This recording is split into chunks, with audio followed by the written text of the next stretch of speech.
आप सभी को नमस्कार और दीपावली की शुभकामनाएं। और आवाज आ रही है सबको प्रॉपर?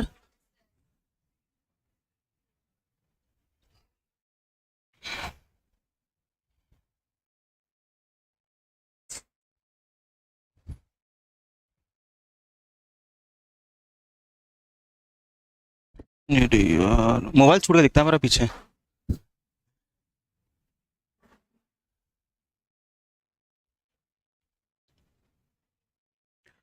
आप सभी को भी हैप्पी दीपावली। मेरा तो बर्थडे भी निकला है। रॉन्ग 28। तो अभी क्या था, 27 को मेरा एग्जाम था राजस्थान में, तो मुझे वहाँ जाना पड़ा। और फिर जब मैं वहाँ पहुँचा तो फिर मुझे लगा कि मैं फ्रेंड के यहाँ पर था। फ्रेंड का जो गांव है वो काफ़ी अच्छा लगता है मेरे को, कोटा में ही है।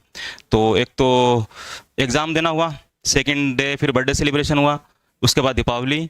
और इन बिटवीन राजस्थान में भी थोड़ा बहुत मैंने इन्वेस्ट करा है। राजस्थान की कोटा सिटी में अपने नाम पे प्रॉपर्टी लिए फर्स्ट टाइम, तो वो भी थोड़ा सा मेरे लिए प्राउड वाला बात रही। छोटा प्लॉट लिया है, 20 बाय 38 का प्लॉट लिया है, कोटा में ही लिया है। तो मैंने कहा चलो ये अच्छा है। तो बर्थडे जो होता है केक काटने के लिए होता है ना? नहीं बेटा, ये आपके पास एक डे होता है जिस पर आप डिसाइड करते हो कि आपके साथ पिछले एक साल में क्या हुआ, आने वाले एक साल में आपको क्या करना है। मैं अपना पिछला जो बर्थडे है वहां से लेके यहाँ तक अगर मैं उठा के देखूं तो मेरा बड़ा अच्छा रहा। और उसी पॉइंट पर मुझे ना मोटिवेशन आ रहा है कि अब नेक्स्ट ईयर के लिए मुझे क्या टारगेट करने हैं। मैं टारगेट बनाने में बिलीव नहीं करता, बट हाँ ग्रोथ करनी है। तो पिछले बर्थडे से लेके अब तक लेके मेरी काफ़ी ग्रोथ हुई है, और युवा से जुड़ना उसमें एक सबसे इंपॉर्टेंट मैं अपना लिए मानता हूँ कि युवा जैसा प्लेटफॉर्म मुझे मिला। तो अ, आप लोगों के लिए बेटर क्या हो सकता है, उसके लिए मैंने कुछ चीज़ें पहले भी ट्राई की हैं। अब उनको क्या है कि ऑन रिकॉर्ड और एक नए सिरे से हम शुरू करने जा रहे हैं।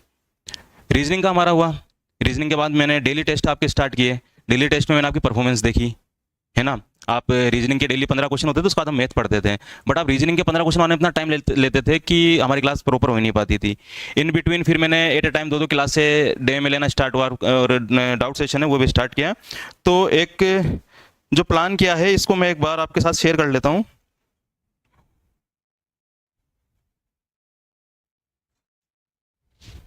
आपको क्या लगता है कि पर डे कितनी क्लास होनी चाहिए? आपको क्या लगता है पर डे कितनी क्लास होनी चाहिए? दो। अब से आपकी पर डे क्लास होंगी 4 क्लासेस। मॉर्निंग मॉर्निंग बैच की बात कर रहा हूँ मैं, एसएससी, बैंक, रेलवे, व्यापम के लिए। तो एक डे में कितनी क्लास होनी चाहिए? कितनी होती थी? अब होंगे आपकी 4 क्लासेस। पहले होती थी 1.5 घंटे की क्लास, अब होगी आपकी 1-1 घंटे की 4 क्लास। तो कहीं इसमें टेलीग्राम दिख रहा है? जगन्नाथ कनेक्टेड तो है ना ये?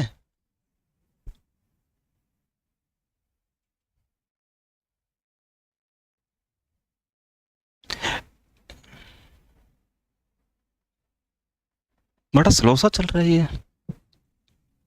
हम्म।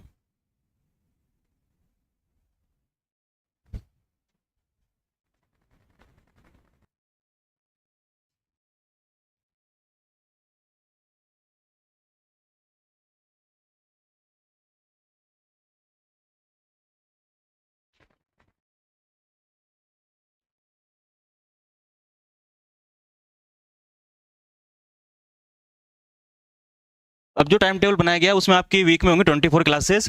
24 क्लासेज होंगी, पर डे होंगे आपकी 4 क्लास। आपकी मैथ की होंगी 4 क्लास, रीजनिंग की होंगी 4 क्लास, जी के जीएस की होगी आपकी 4 क्लास। हाँ ये रहा। ठीक है। तो ये रहेगा अब आपका टाइम टेबल। इसमें थोड़ा बहुत सब्जेक्ट का चेंजेस हो सकता है ना, पर आपका होगा यही। मैथ का आपका जैसे फर्स्ट डे मैथ की क्लास है, सेकंड डे मैथ की क्लास है, थर्ड डे वेनसडे को आपकी मैथ की क्लास नहीं होगी। उस दिन आपको जो शीट आपको मिलेगी उसकी प्रैक्टिस करनी है। उस दिन होगी आपकी करंट अफेयर्स। ठीक है, करंट अफेयर्स जो होगा ये आपका इंडिया और इंडियन और नेशनल लेवल पे होगा। उसके बाद अगेन आपकी क्या होगी, मैथ क्लास। ये 7 से 8 बजे की टाइमिंग है ना। उसके बाद फ्राइडे को मैथ, फिर उसके बाद सैटरडे को करंट अफेयर्स। ठीक है। 8 से 9 में आपका होगा जनरल अवेयरनेस, इंडियन लेवल का जनरल अवेयरनेस। थर्ड है आपका होगा रीजनिंग। उसके बाद होगा जनरल अवेयरनेस। जनरल अवेयरनेस की आपकी कितनी हो गई, जीए की आपकी कितनी क्लासेस होगी? 4। मैथ की कितनी क्लासेस हो गई? 4। रीजनिंग की कितनी हो गई? 4, है ना। रीजनिंग की आपकी जो क्लासेस होंगी, 2 क्लासेस ये रही, 2 क्लासेस आपकी ये रही। जो बच्चे रेलवे के लिए प्रिपरेशन कर रहे हैं उनके लिए सिर्फ ये 2 क्लासेस सफिशिएंट है और यही उन्हें अटेंड करनी है। ये है कि 9 से 10 वाले स्लॉट में आपको रीजनिंग की 2 क्लासेस अटेंड करनी है बस। और जो बच्चे एसएससी के लिए प्रिपेयर कर रहे हैं, जैसे कि एसएससी में इंग्लिश पूछा जाता है और जीडी जैसे एग्जाम में आपके पास 2 ऑप्शंस रहते हैं, या तो आप हिंदी लैंग्वेज सेलेक्ट करो या इंग्लिश लैंग्वेज सेलेक्ट करो। और मेरा ऐसा मानना है कि छत्तीसगढ़ एक हिंदी भाषी क्षेत्र है, तो आप हिंदी में ज़्यादा अच्छे से कवर कर सकते हो टॉपिक को, है ना। 9 से 10 की जो टाइमिंग है उसमें आपका फर्स्ट डे होगा आपका इंग्लिश, उसके बाद आपका रीजनिंग, उसके बाद हिंदी, उसके बाद इंग्लिश, उसके बाद आपका हिंदी। तो इंग्लिश की आपकी कितनी क्लासेस हुई? 2। हिंदी की आपकी कितनी हुई?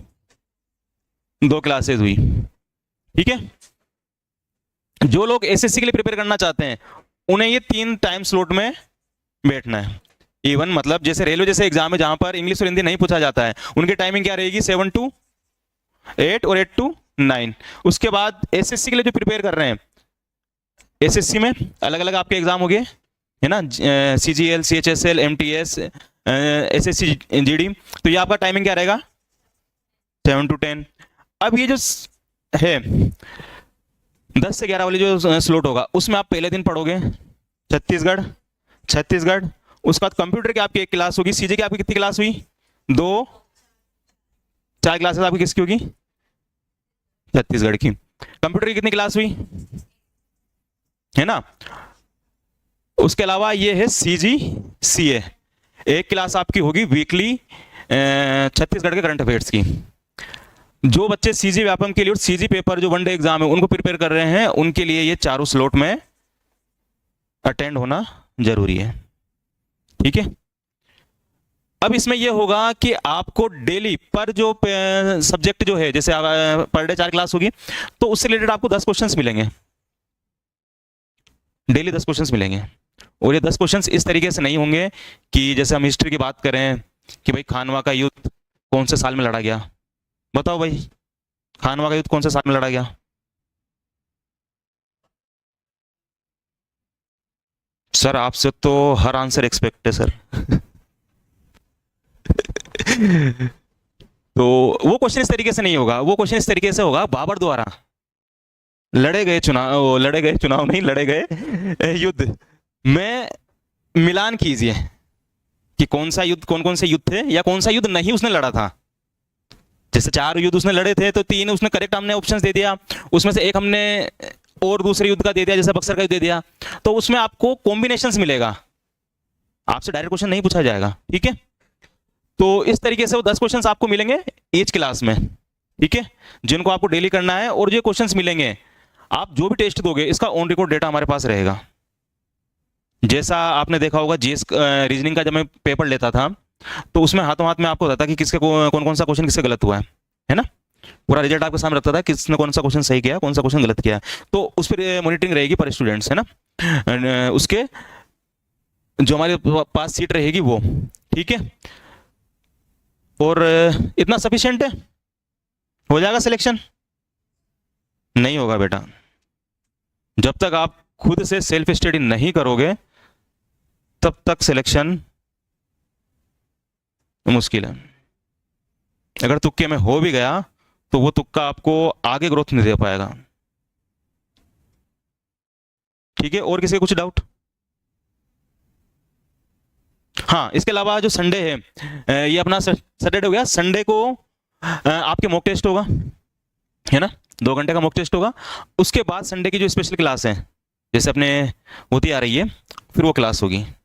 पहले मॉक टेस्ट होगा, उसके बाद क्लास होगी, ठीक है। और किसी कुछ पूछना? हाँ, जो मॉक टेस्ट होगा जिसने रेलवे के लिए मैंने बताया ना यहाँ पर, जैसे रेलवे वालों की क्लास ये होगी, एसएससी वाली क्लास ही होगी, और व्यापम के लिए अपनी जो क्लास है वो अपनी कितनी होगी? 7 to 11। अब जो मॉक टेस्ट होगा, जिस बच्चे ने एसएससी के लिए एनरोल किया है उसको एसएससी का ही मॉक टेस्ट मिलेगा, जिसने रेलवे के लिए एनरोल किया है उसको रेलवे का ही मिलेगा, और जिसने व्यापम के लिए किया है उसको व्यापम का ही मिलेगा। इट मीन उसको सीजी का करंट अफेयर्स भी और सीजी के क्वेश्चन भी मिलेंगे, बट रेलवे वाले को नहीं मिलेंगे, है ना। रेलवे वाले को इतना मिल सकता है कि भाई महानदी कौन से राज्य में बहती है, बस इतना बन सकता है उनके लिए। ठीक है, और किसी कुछ पूछना, कुछ डाउट? ठीक है फिर, थैंक यू ऑल।